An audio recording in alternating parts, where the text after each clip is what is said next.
Également, Anselme avec son sourire innocent, quand on vous dit qu'on a envoyé des gens avec des armes de guerre pour encadrer des enfants qui manifestent, j'avoue que pour moi c'est incompréhensible.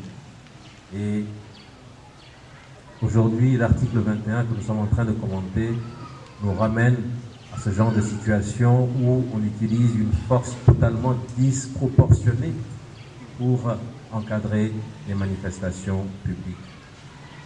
Comment est-ce qu'on peut envoyer des gens en armes avec des balles réelles pour suivre ou encadrer des enfants? Ça sort de l'entendement.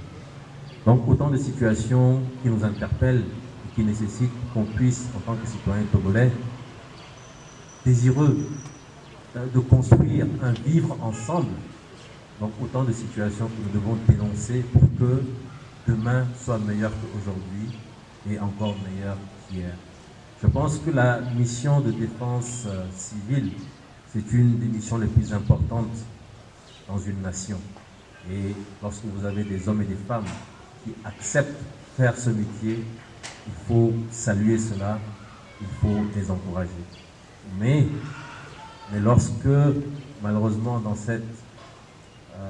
la réalisation de cette mission de défense civile, il y a des débordements, il faut mettre fin à ces débordements, il faut les dénoncer pour que la force qui est mise en œuvre pour la mission de défense civile permette véritablement d'assurer la sécurité pour tous les citoyens. Quand je dis pour tous les citoyens, c'est aussi bien pour les civils que pour les militaires. Nous avons eu à discuter avec d'anciens militaires, d'anciens gendarmes qui sont dans l'association Asidito, que vous connaissez certainement. Et quelqu'un a fait la remarque une fois lors d'une conférence, il a dit, vous savez, lorsque on est dans un régime de dictature, cette dictature, c'est une chape de plomb, peut-être pour vous qui êtes des civils, mais pour nous aussi qui sommes des militaires, qui sommes dans l'armée. Quand la dictature est là, un chef peut vous réprimer, et à cause de la dictature, vous ne pouvez pas réclamer vos droits. Et donc, en tant que militaire, en tant que gendarme, je veux qu'il y ait également la démocratie. Parce que s'il y a la démocratie, ça vous protège, vous, civils, dans vos droits. Et moi qui suis militaire également, cela vous protège dans mes droits. Et cela m'a fait beaucoup réfléchir. Et je pense qu'effectivement, en fait, nous sommes tous dans le même bateau, nous sommes tous dans la même barque. Nous devons ensemble, civils, militaires, nous serrer les coudes pour que le Togo devienne une vraie démocratie, pour qu'on sorte de la dictature. Maître, dans ton commentaire, tu as parlé également des sociétés qui sont en évolution. Je suis tout à fait d'accord avec toi. Aujourd'hui, lorsque vous voyez ce qui se passe dans des pays comme les États-Unis, c'est une démocratie, mais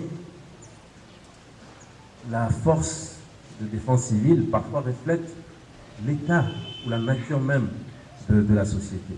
On voit des policiers blancs maltraités ou martyriser des citoyens noirs tout simplement parce qu'ils sont noirs.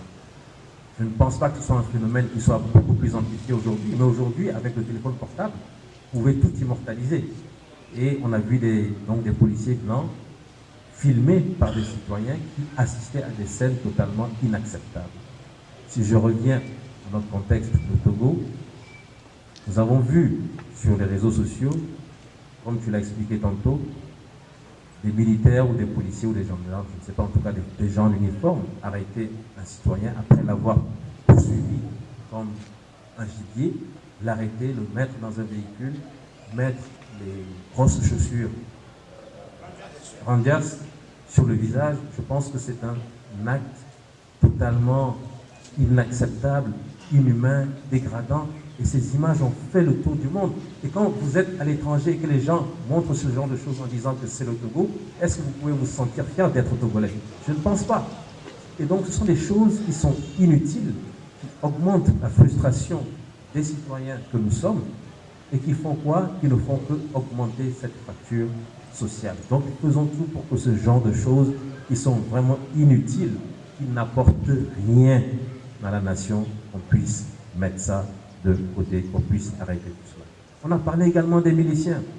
En 2005, les miliciens étaient sortis. Nous n'avons pratiquement aucune image des miliciens. Et maintenant, nous sommes en 2018. Ils sont sortis en 2017. Toutes les photos ont fait le tour du monde dans les réseaux sociaux. Nous avons des bases de données.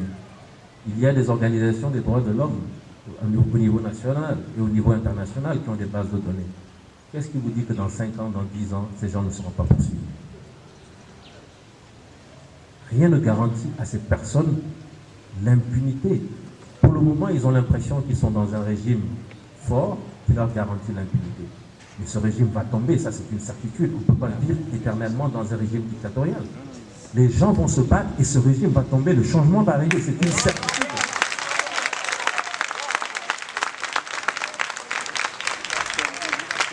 Ce n'est pas de la provocation, ce n'est pas de la provocation, c'est un constat. Le changement est inéluctable. Et quand ce changement va arriver, on va dire pas de chasse aux sorcières, c'est vrai. Mais lorsque vous perpétrez des actes totalement inhumains, dégradants, lorsque vous tuez impunément, lorsque le changement arrive, vous risquez. Parce qu'il y a des images qui sont des archives qui constituent des preuves. Donc pour nous, c'est vraiment un éveil des consciences. Nous sommes tous citoyens d'une même nation. Le Togo, c'est notre patrimoine commun. Personne ne veut détruire ce pays. Personne n'a intérêt à détruire ce pays. Faisons tout pour vivre ensemble, main dans la main, pour que le Togo de demain soit meilleur que celui que nous connaissons aujourd'hui. Merci.